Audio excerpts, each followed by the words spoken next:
साथियों, ये Meta frames है और मैं विपिन त्रिपाठी हूँ। पिछली मर्तबा हम लोगों ने गांधी जी पर, उनकी ज़िंदगी की शुरुआत पर और उनकी शुरुआती तालीम पर चर्चा की थी।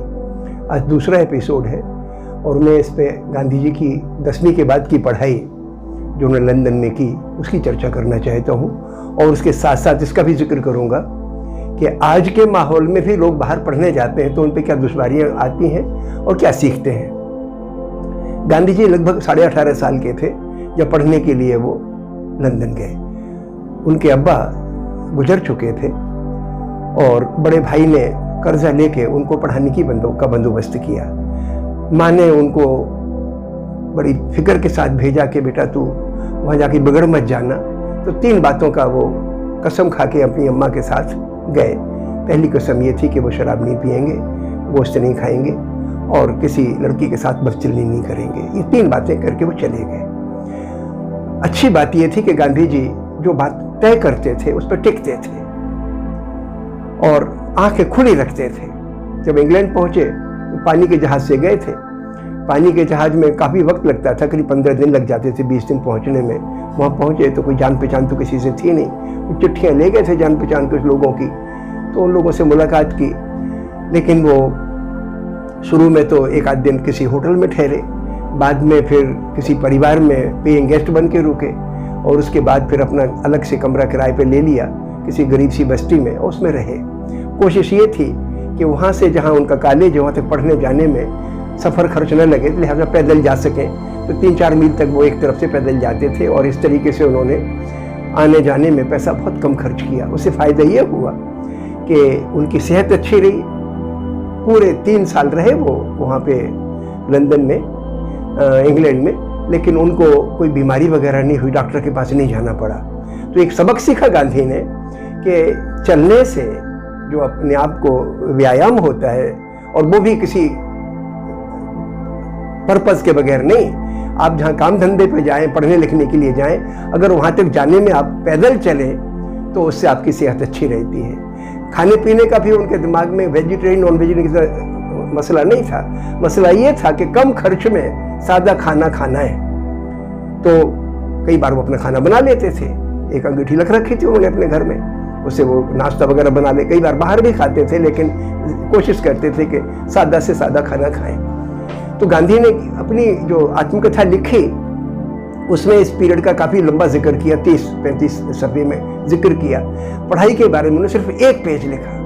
उन्होंने ये लिखा कि वकालत की पढ़ाई जो इंग्लैंड में होती थी, जिस कॉलेज में वो पढ़ते थे, उसमें साल में 4 सेमेस्टर होते थे। तो 3 साल के 12 सेमेस्टर उसमें अटेंड करने पड़ते थे। हर सेमेस्टर में 16 यानी हर हफ्ते में लगभग 2 डिनर होते थे और डिनर भी पढ़ाई का हिस्सा थे। उसमें हाजिरी होती थी। एक टेबल में 4 लोग बैठते थे, मास्टर कुछ बोलता था, लोग सुनते थे, आपस में चर्चा भी होती थी। गांधी जी ने ये लिखा अपने आत्मकथा में कि ज़्यादातर बच्चे कुंजी, जैसे हिंदुस्तान में रिवाज है ना कि मुख्य किताब नहीं पढ़ते, कुंजी पढ़ के अपना पढ़ाई कर लेते हैं। तो गांधी जी ने कहा लेकिन मेरी कोशिश ये रही कि भाई बाहर से पढ़ने आया हूँ मैं, तो मैं जो ओरिजिनल बुक्स हैं, मूल किताबें हैं, उनको पढ़ूं। और उससे उनको फ़ायदा हुआ।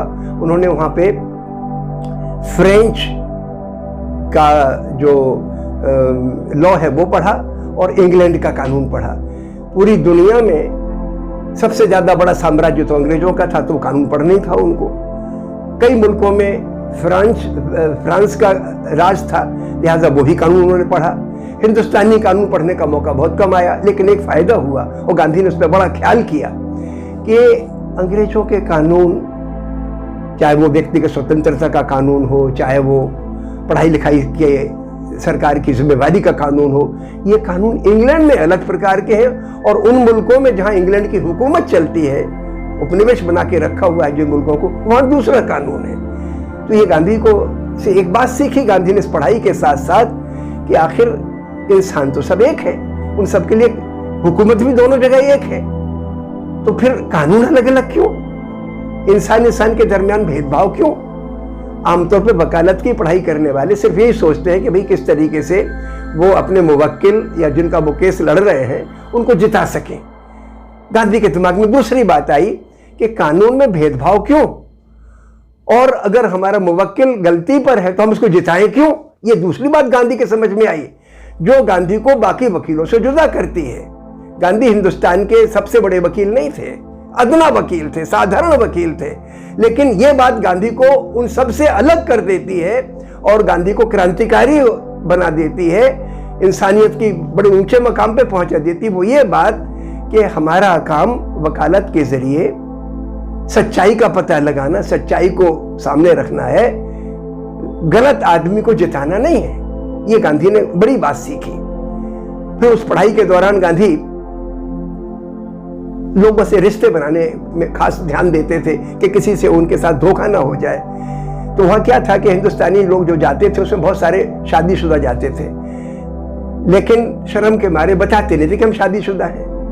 तो गांधी जी के एक होटल में एक लड़की, एक बुजुर्ग महिला से मुलाकात हो गई। वो गांधी से खुश हुई, बोले कभी हमारे घर भी आना। तो गांधी उसके यहाँ जाने लगे। तब तक वो ये समझती थी कि गांधी शादीशुदा नहीं है। तो वहां पर एक लड़की से भी मुलाकात हुई। तो गांधी ने लगा ऐसा ना कि ये लोग हमें इसलिए अपनापन से जोड़ते हैं कि हम शादीशुदा नहीं हैं। तो अब गांधी के दिमाग में बड़ा प्रेशर आया ये कि मैं कैसे कहूँ कि भाई मैं शादीशुदा हूँ। तो एक दिन रात भर सोचते रहे। अगले दिन जब मिलने के लिए गए तो चिट्ठी लिखी उन्होंने, उस लेडी को चिट्ठी लिखी, उस बुजुर्ग महिला को, कि मैं आपसे एक बात कहना चाहता था कि मैं शादीशुदा हूँ और मेरा एक बेटा है। आप कहीं गलतफहमी में न रहे मेरे बारे में, इसलिए मैं लिख रहा हूँ। उससे गांधी के दिमाग का प्रेशर दूर हुआ और उन लोगों से रिश्ते इतने अच्छे बने, उस लड़की से और उस बुजुर्ग महिला से, जिंदगी भर चले। ये बहुत बड़ा सबक है, गांधी से हमने सीखा। मैं अपना एक तजुर्बा आपके सामने खुद रखता हूँ। 1989 में भागलपुर में हुआ दंगा। मैं उन दिनों अमेरिका गया हुआ था, मुझे खबर लगी तो मैं यूनिवर्सिटी मैरीलैंड में काम कर रहा था। वहाँ से छुट्टी लेके हिंदुस्तान आए 3 हफ्ते के लिए। फिर वापस पहुँचा, माहौल देख के मुझे बड़ी तकलीफ थी। तो हमने एक यूनिवर्सिटी में बैठक बुलाई हिंदुस्तानियों की और तय किया कि हम हिंदुस्तान में जो नफरत की आंधी चल रही है उसके खिलाफ एक सिग्नेचर कैंपेन चलाएंगे। मैं वहाँ यूनिवर्सिटी में काम करता था और यूनिवर्सिटी में हमें फ्री का एक फ़ोन मिल गया था। तो फ़ोन में क्या था कि इसीलिए मिला था फ़ोन कि हम सरकारी काम या जो अपनी रिसर्च से संबंधित काम है उसके लिए टेलीफोन किसी वैज्ञानिक को करना हो तो कर सके, वो मुफ्त था हमारे लिए। लेकिन पर्सनल टेलीफोन किसी को अपने निजी काम के लिए करना हो तो वो अलाउड नहीं था। लेकिन महीने के आखिर में एक बिल आता था तो वो पूछते थे यूनिवर्सिटी वाले कि ये कॉल आपने की है क्या, तो लिखना पड़ता था कि हाँ ये जो टेलीफोन कॉल है ये हमने अपनी रिसर्च के काम के लिए की है। तो आमतौर पे मेरा जो रिसर्च का बिल आता था वो $30-35 महीने का आता था। उस महीने 200 आ गया, क्योंकि मैंने जब एक सिग्नेचर कैंपेन चला रहा था मैं हिंदुस्तान की नफरत की आंधी के खिलाफ, तो लोगों को फ़ोन करता था। वो रिसर्च के लिए नहीं करता था, लोगों से बातचीत करने के लिए अपने हिंदुस्तान के माहौल में, तो रिसर्च से ताल्लुक़ नहीं था उसका। तो जब वो बिल आया $200 का, $200 का, तो एक बार मन में किया कि मैं साइन कर दूं कि हाँ भाई मैंने ये कॉल की। लेकिन मैं दोपहर में जब खाना खाने के लिए गया तो दिमाग में बड़ा बोझ आया कि मैं झूठ लिख दूं क्या। मैं लौट कर आया तो मैंने कहा चलो भाई $200 में दे देता हूँ। तो मैं $200 लेके एडमिनिस्ट्रेटर के पास गया। हमने कहा कि भाई चेक लेके, मैंने कहा कि ये कॉल मेरी सरकारी बहुत कम है, इसमें मैंने निजी काम के लिए ये टेलीफोन किए थे, तो लिहाजा मैं इसका भुगतान करना चाहता हूँ पूरे अमाउंट का। तो मैंने $200 का चेक लिखा और उनको दिया। एडमिनिस्ट्रेटर ने कहा कि मुझे अच्छा लगा कि आपने सच्ची बात बता दी, और वो खुश हुआ। और बेटे मेरे दिमाग में से पूरा का पूरा वजन उतर गया। तब मुझे याद आया कि गांधी के दिमाग में कोई बात ऐसी लगती थी कि हमें छुपानी नहीं चाहिए और बताने की हिम्मत नहीं पड़ती थी, और जब वो बता लेते थे तो उनके दिमाग से पूरा प्रेशर खत्म हो जाता था। और इससे हमारा जो कैंपेन था अमेरिका का, ये जो हम सिग्नेचर कैंपेन चला रहे थे नफरत के खिलाफ, वो मजबूत बना। उससे मुझ में अंदर की ताकत आई। तो ये मैंने गांधी से सीखा और अपना प्रैक्टिकल करके देखा। तो मैं एक लोगों को मशवरा देना चाहता हूं कि आप लोग भी जो बात आपको से गलत हो जाए तो उसका प्रायश्चित करना सीखें। अगर प्रायश्चित कर लिया और आत्मा से प्रायश्चित किया तो उससे आपकी आत्मा ऊंची उठती है। गीता का एक वचन है आत्मा के बारे में। गीता कहती है कि आत्मा मरती नहीं, गलती नहीं, जलती नहीं। ये बात तो सही है, लेकिन इसमें मैं एक बात और जोड़ता हूं कि अगर आप सच्चे रास्ते चलोगे तो आत्मा ऊंची उठेगी, और अगर गलत रास्ते गए तो आत्मा नीचे गिरेगी। आत्मा ऊंची भी उठती है और नीचे भी गिरती है। लिहाजा हम लोग अच्छे और बुरे का, सच्चे और गलत का फर्क करना सीखें। बल्कि गांधी ने तो यही सिखाया हमारे लिए कि तालीम के माने ये है कि हमें सलाहियत पैदा हो जाए कि गलत और सही का फर्क कर सके और जो चीज सही लगे उस पर टिक सके। मोहम्मद साहब ने इसमें एक बात और कही थी, वो बड़ी गजब की बात थी कि जो बात आपको आप पढ़ें और आपके दिल में सही बैठ जाए वो आपके अमल में आनी चाहिए, सिर्फ कागजी नहीं रह जाए। असली पढ़ाई वो है कि जो आपके व्यवहार में आ जाए। लिहाजा इन दो बातों पर आप गौर करें कि पढ़ाई आप में आत्मनिरीक्षण की, अपनी बात जो दिल में वही कहने की सलाहियत पैदा करे, और जो बात आप सीखें वो आपके अमल में भी आ जाए। ये दो बातें पढ़ाई की हैं। इसमें मैं इंग्लैंड की पढ़ाई के बारे में एक बात आपके सामने और रखना चाहता हूँ। गांधी जी तो 3 साल पढ़ाई करके और अच्छी पढ़ाई करके वकालत सीख के हिंदुस्तान लौट आए, लेकिन ज्यादातर हिंदुस्तानी उस जमाने में भी लौटते नहीं थे, वहीं नौकरी वगैरह करते थे। आज तो हालत यह है कि एक बार कोई आदमी इंग्लैंड या जर्मनी या अमेरिका वगैरह चला जाता है तो पढ़ाई पूरी करके लौटता नहीं है। पढ़ाई के बारे में एक बात तो मैं आपके सामने और रखूं कि ये जो पढ़ाई करने लोग विलायत जाते हैं, इंग्लैंड को विलायत भी कहते हैं, विलायत जाते हैं, अमेरिका जाते हैं, उनका खर्चा शुरू के साल का तो माता पिता को उठाना पड़ता है। गांधी जी जब गए थे तो उनके 3 साल का खर्चा लगभग 3 या 4 हजार रुपये था। आज अगर कोई इंग्लैंड अमेरिका जाता है तो उसका खर्चा ज्यादा होता है।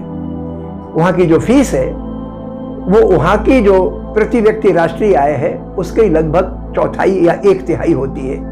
हमारे हिंदुस्तान में जो प्राइवेट कॉलेजेस खुल रहे हैं, इंजीनियरिंग कॉलेज, मेडिकल कॉलेज, उनकी फीस देश की प्रति व्यक्ति आय से ज्यादा है। अमेरिका पूंजीवादी मुल्क है, जर्मनी पूंजीवादी मुल्क है, इंग्लैंड पूंजीवादी मुल्क है, लेकिन इन मुल्कों में भी पढ़ाई के लिए सरकार अपने आप को जिम्मेवार मानती है। 12वीं तक की बेहतरीन पढ़ाई सबके लिए मुफ्त अमेरिका में और इन सब मुल्कों में। जर्मनी में तो इंजीनियरिंग की पढ़ाई, आर्ट्स की पढ़ाई, कॉमर्स की पढ़ाई, पीएचडी के स्तर तक मुफ्त। अमेरिका में मुफ्त तो नहीं है लेकिन फीस अफोर्डेबल है, यानी प्रति व्यक्ति राष्ट्रीय आय से 1/3 है। सरकारी यूनिवर्सिटीज की पढ़ाई अच्छी होती है। एक फायदा और गांधी जी ने आखिर बाद में हमें सिखाया।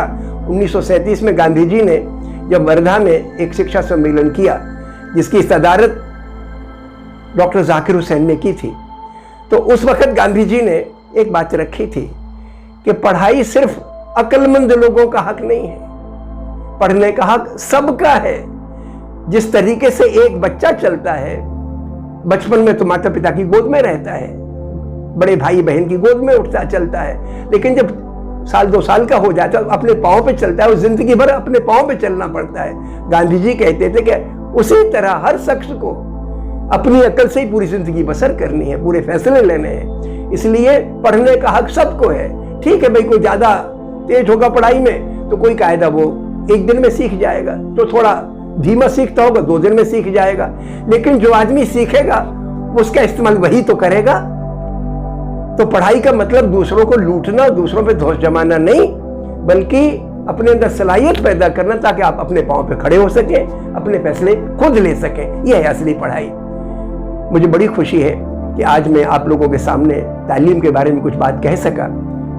अगले एपिसोड में आगे की चर्चा होगी। बहुत बहुत शुक्रिया।